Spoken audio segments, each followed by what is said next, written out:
In 2015, evidence of slavery on a massive scale surfaced in the remote islands of eastern Indonesia. This is Ambon, an Indonesian island 600 miles north of Australia. All of these ships have Indonesian flags, but these are Thai fishing boats that were fishing illegally in Indonesian waters. But there was something happening aboard these ships that was far worse than that. In the last year, over 2,000 men have come forward who were enslaved on Thai fishing boats in these waters, working for as long as a decade without pay.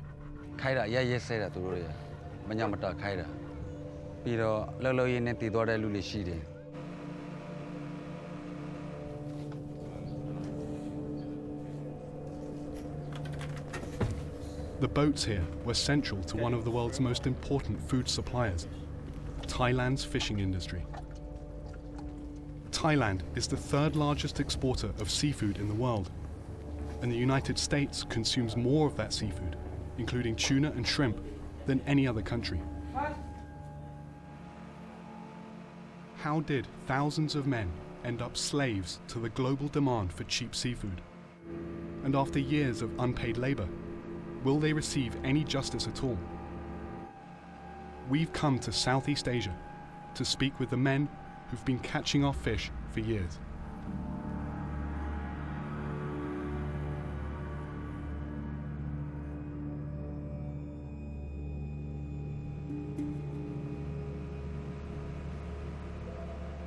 We're over 2,000 miles east of Thailand.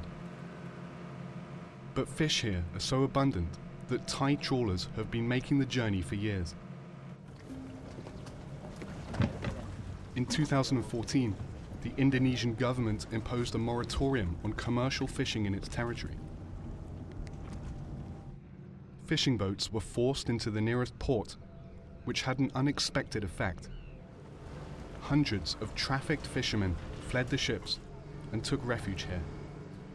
So over the past year, there have been more than 1,000 fishermen that have passed through this camp. Now there's just dozens left, but we're on our way to meet some of them and hear the stories of what they've been through. Almost all workers on Thai fishing ships are migrants.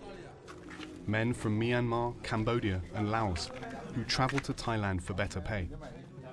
Most of the men here are from Myanmar, and many never even intended to work at sea.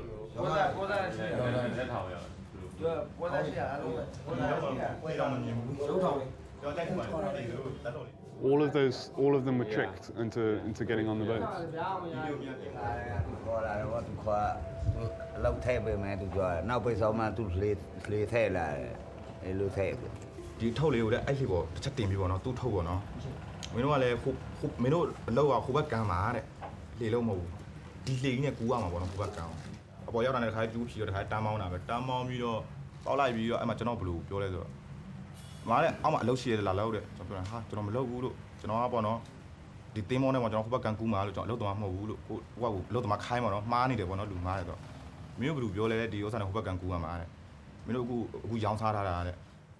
They've come from the highlands or the central plains in Myanmar.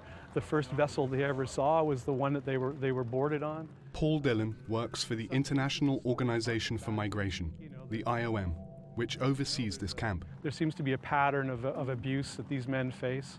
Beatings with stingray tails, real harsh treatment. I want to get a show of hands for how many people in this room saw with their own eyes beatings taking place. Almost everybody. Beatings taking place at sea.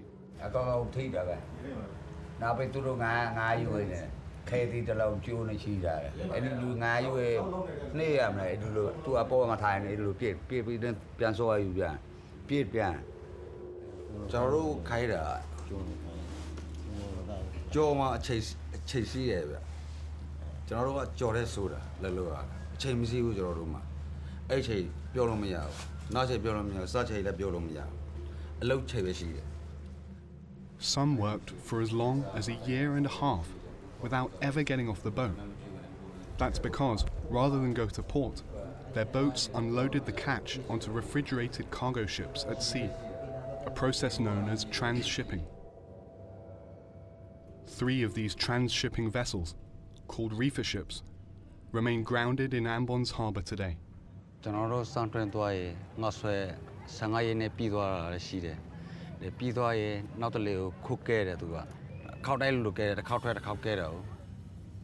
Reefer ships, owned by the same companies as these, have been tracked delivering fish to some of Thailand's major seafood processors. Those include suppliers to Thai Union, the largest producer of canned tuna in the world, which exports nearly half of that product to the US under the brand Chicken of the Sea.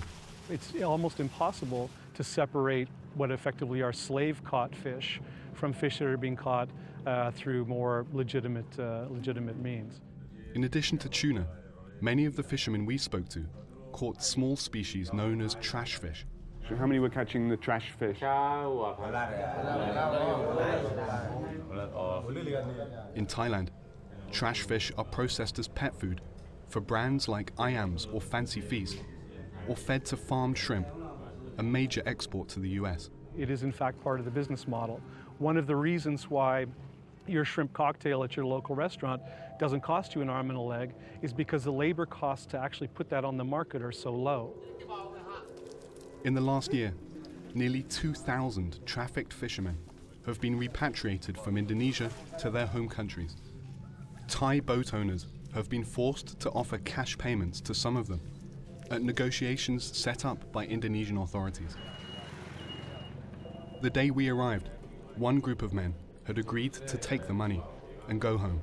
These are discussions that are happening in a room here at the port between the captains, the companies, and the fishermen themselves. 14 of those men have agreed to the terms. So today they're going to be paid out in full. And in a couple of days' time, we're going to put them on an aircraft and send them home.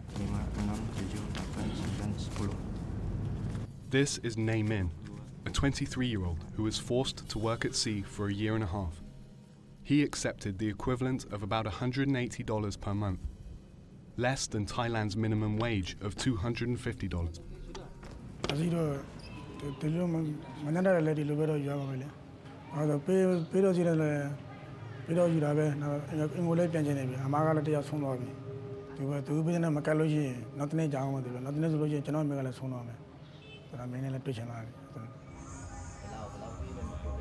The day before their return to Myanmar, we sat down with the men who had accepted payments.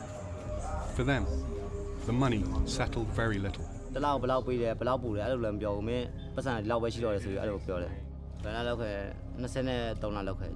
That's just like a third of the total amount he was... Yeah, about one-third, even less than one-third. So it sounds like all of these guys have serious complaints about the compensation they received. They're telling us that there was no Burmese translator in the room when the payments were made, and a lot of them just simply didn't understand what was going on. This is Thant, who is now slightly deaf from the beatings he endured. And he was on the ships for how long? He received the equivalent of $3,000, just 1/3 of what he says he's owed. 13 plus 15 months, 28 months. 28 months, okay. So that's way less than he should get. Yeah. So how come he's taking the money? Because I wanted to go back to see the family.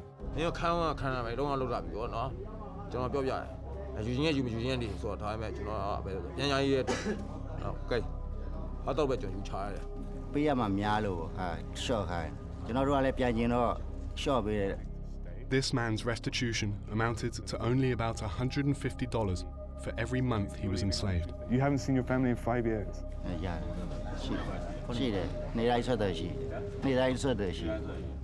you have children? How are you feeling about seeing them again?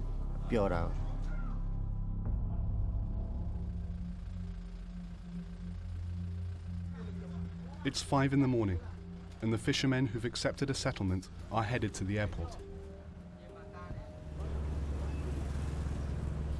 The IOM has provided them tickets back to Myanmar, a journey that in one day will fly them over the ocean expanse that they fished for years. So the fishermen are going to be taking commercial flights back to Myanmar. They're flying first to Jakarta and then on through Bangkok. But right now they're saying their goodbyes.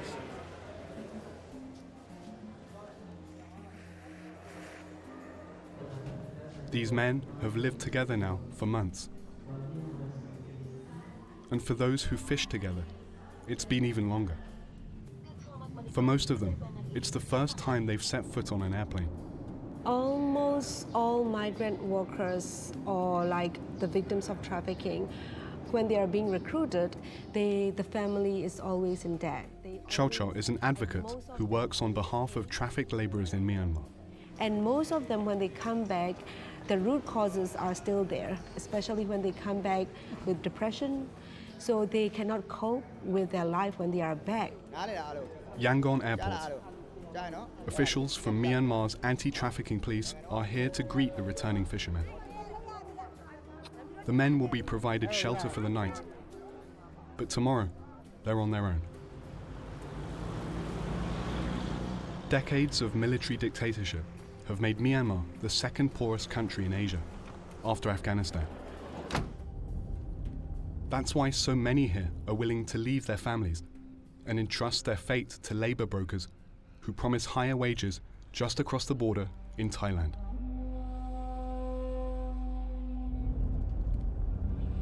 We're headed to a small village outside Yangon to visit the family home of Thant, one of the men we met in Ambon.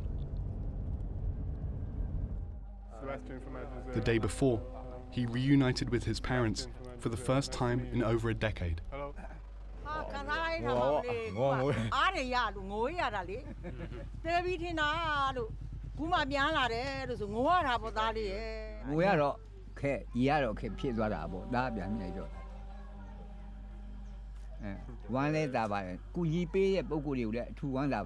How is he different from when he left home?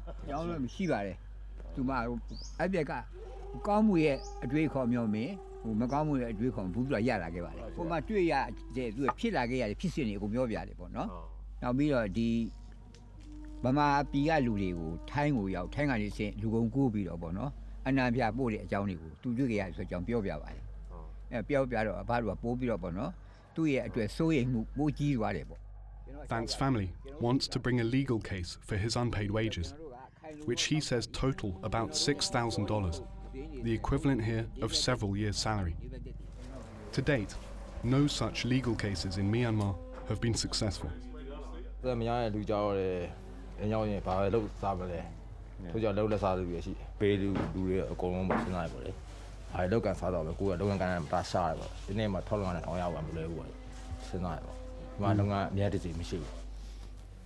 Since 2011, at least 1,500 trafficked fishermen have been repatriated to Myanmar. In an analysis of about 400 of those cases, the NGO Project Isara determined that on average, their compensation has amounted to only $66 for every month they were enslaved. 88% of them received less than half of their promised salary, or no compensation at all. It has been going on for years and decades, but there is no system in place to help fishermen. What they are expecting is to get the minimum wage that they are entitled to. What they have asked for is just a very small amount. Back in Yangon, we met another group of enslaved fishermen who were repatriated 5 months ago. All of them worked on Thai ships in Indonesia, and none have received compensation. These men are now unemployed, living with family, and working odd jobs to survive. They told us that embassy officials from Myanmar, Thailand, and Indonesia had promised them their wages.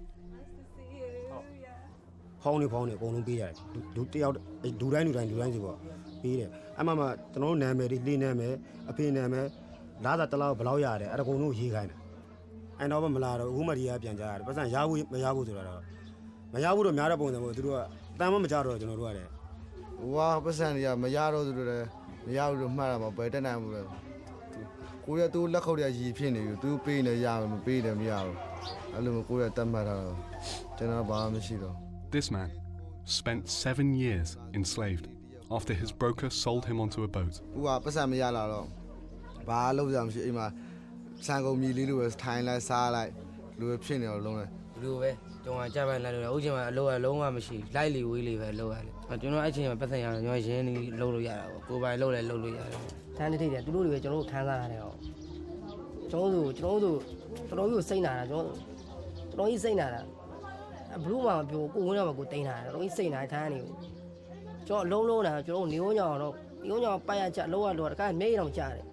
This man said his captain would pour engine oil on workers who slept too late. How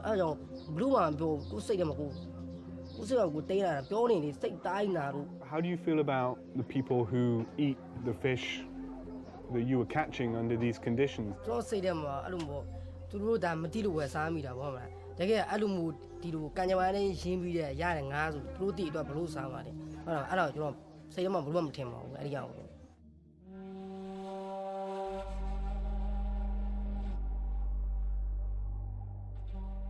The center of Thailand's $7 billion seafood industry is the port of Samut Sakon, just 30 miles from Bangkok.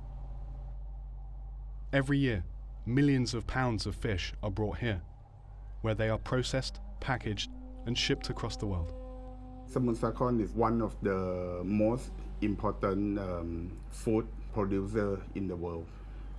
We're feeding the world. Afisit Tekanatisawat is president of the Thai Overseas Fisheries Association, which represents the major Thai companies that fish abroad. These are men who were working for years and years on boats under extremely abusive conditions, not getting paid at all for any of that work. Most of the operator or the captain, they're not like that. I think that story is, a lot of them are not true. You think a lot of the stories are not true? Yeah, if you compare 50,000 vessels, you have say 1%. It's a lot. It's a lot. Some are true, some are not true. I don't see there's any more problem now, and a lot of them have got paid already.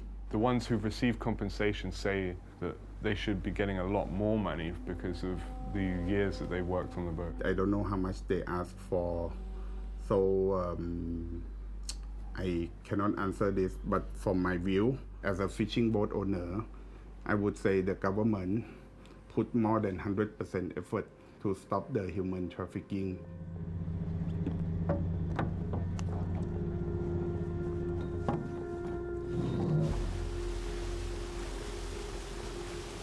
In the last 2 years, both the United States and the European Union downgraded Thailand in their rankings of countries that violate basic labor rights. The US Congress has banned the importation of products produced with forced labor, and the EU is now considering whether to impose trade sanctions worth as much as $700 million. On paper at least, the Thai government has introduced new regulations and increased inspections. We joined the Marine Police for one of their patrols at the mouth of the Bay of Thailand. ดีขึ้นก็เกือบ100%นะครับ ก็สังเกตมาเพราะว่าแรงงานต่างด้าวเนี่ยเท่าที่ขึ้นไปเนี่ยรู้สึกว่าเขาไม่มีการที่ว่ามาหนีหรือว่าคือพบเจ้าหน้าที่เนี่ย This team boarded 3 trawlers, all of which had Thai captains and Burmese crews. But according to the police, all of their paperwork was in order. So it definitely looks like the Thai police are doing more to crack down on trafficking. They're doing these spot checks and looking at people's IDs, but beyond that, it seems pretty hard to tell how they would ever know if abuse is going on these ships. Once you've got crew out there, they're beyond the oversight of government, of industry. Daniel Murphy is a fisheries researcher who has worked for Greenpeace and the Environmental Justice Foundation. He says overfishing in Thailand's waters has driven boats to fish in increasingly distant seas, outside of the reach of authorities. Ambon and the other Indonesian cases were an absolute watershed. It exposed a system There was no way that anyone could say that these were isolated cases of abuse where one person had got unlucky or one vessel captain was bad or one business was bad. It was a system. After Ambon, Thai authorities say that system is grinding to a halt. But in Samut Sakhon, distant water ships continue to arrive in port. These reefer ships are owned by the same companies as the boats we saw in Ambon, Indonesia, and almost all of them have come back from Indonesian waters over the past 18 months. It's nearly impossible to know for sure whether these ships have stopped gathering fish from trawlers using slave labor. A lot of product is being landed by non-Thai fishing vessels in Thai ports, processed in Thailand, canned in Thailand, packaged in Thailand, and then exported.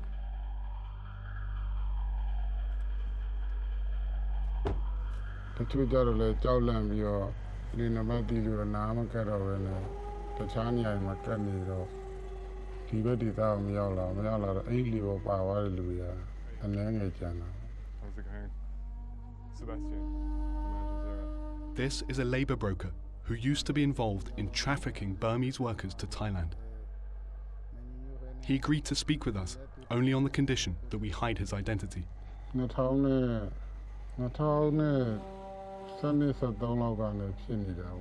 The broker told us he believes as many as 1/4 of those trafficked since that time remain enslaved at sea.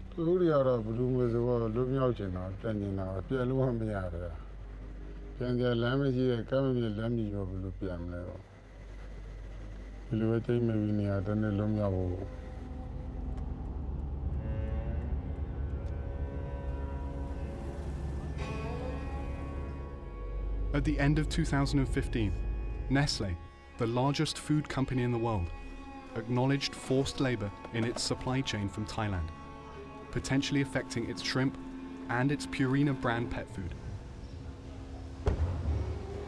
Thai Union, owner of Chicken of the Sea, John West and Petit Navire, says it has stopped using the suppliers who received fish from Indonesia. But the question of direct compensation or reparations still remains.